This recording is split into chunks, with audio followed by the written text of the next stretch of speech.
Az elektromos izomstimuláció egyre jobban terjed a mindennapok edzésmódszereiben. Hasznossága abban rejlik, hogy lerövidül az edzés, azonban az intenzitás és a hatékonyság növekszik. Felgyorsult világunkban egyre többen nyúlnak olyan mozgásformához, ami könnyedén beilleszthető a napi rutinba.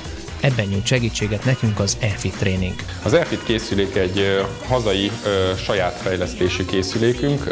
A Magyarországon történik 100%-ban a gyártása is, illetve a további fejlesztések is.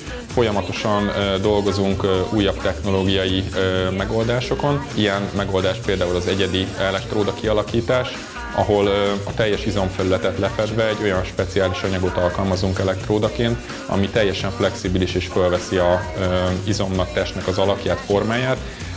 A ruházat, ami tartja az elektródákat, az antibakteriális, jól szellőző, higiénikus anyagból van, illetve az elektródák áthelyezhetőek, modulárisak, tehát abszolút a kívánt helyhez vagy a nem kívánt helyről elhelyezhetőek, és ezért teljesen egyedivé lehet tenni a ruházatot. Az eFit gép 12 csatorna, 12 független csatornával rendelkezik, ez azt jelenti, hogy összesen 12 pár elektródát tudunk a testen és van elhelyezve a ruházatban.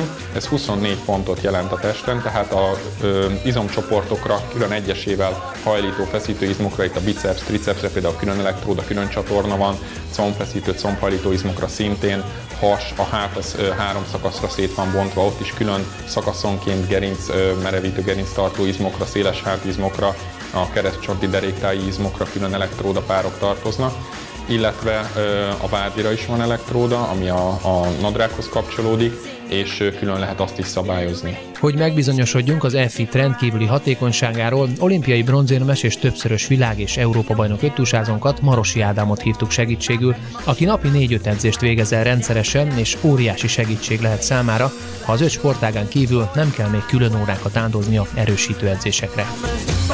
Elsősorban van egy mellényünk, ami tulajdonképpen ebben helyezkednek el az elektródák, ezeket itt látod. Ezeket majd be fogjuk vizezni, mert ez feltétlenül szükséges az edzéshez.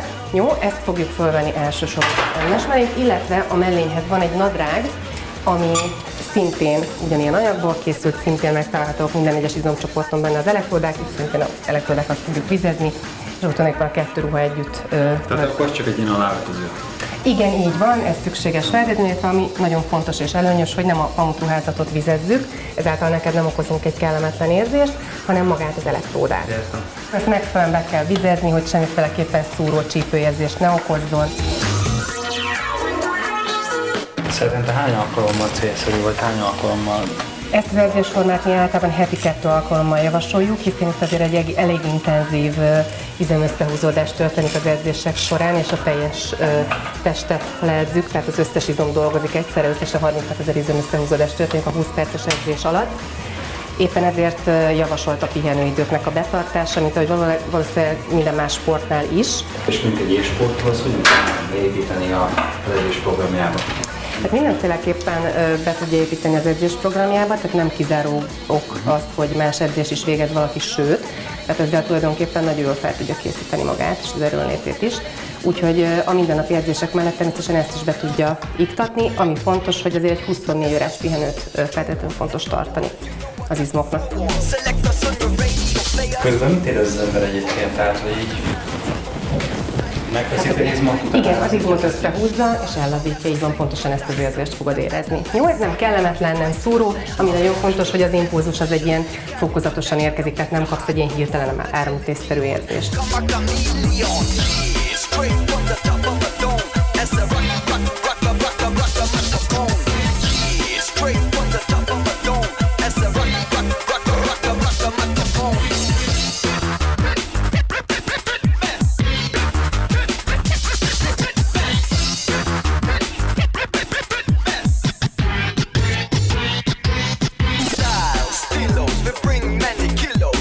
Na, Marokán milyen érzés volt? Most volt először ilyen gépen, ugye? Így van, hát eléggé meglepődtem, mert én úgy gondoltam, hogy ez egy ilyen kis semmi, ilyen kis testmozgás lesz, tehát hogy itt állok egy helyben, és akkor jön rám az izom. De hát itt hamar kiderült, hogy itt azért tenni is kell edzés közben, tehát kitörést kell csinálni, hasizmot kell csinálni, különböző gyakorlatokat. És hát megmondom őszintén, kemény volt, tehát oké, hogy én minden nap edzek, és tényleg ahhoz vagyok hozzászokva, hogy napi 3-4 esetleg 5 edzésem van, de ez még egy újfajta mozgás. Hát remélem, hogy a közeljövőben be tudom építeni az edzésterembe ezt a fajta edzésmunkát. Ami sokakban tévhitként merül fel, ez az edzés ez nem váltja ki egy élsportoló számára, vagy egy aktív életet élő számára a normál edzésmetódust, hanem kiegészíti azt. Tehát itt semmiképpen se lehet összehasonlítani mondjuk egy rövid vagy hosszú távfutással, vagy bármilyen intenzív természetben végzett sporttal, vagy izületerősítő, állóképességfejlesztő sporttal, hanem ez egy speciális kiegészítő ágazata a sportnak, míg egy normál, inaktív életet élő ember számára egy nagyon jó bekapcsolódási pont a mozgásba, mert föléleszti a sejteknek az anyagcseréjét, és rávezet arra, hogy utána tudatosan is elkezdjen mozogni az illető.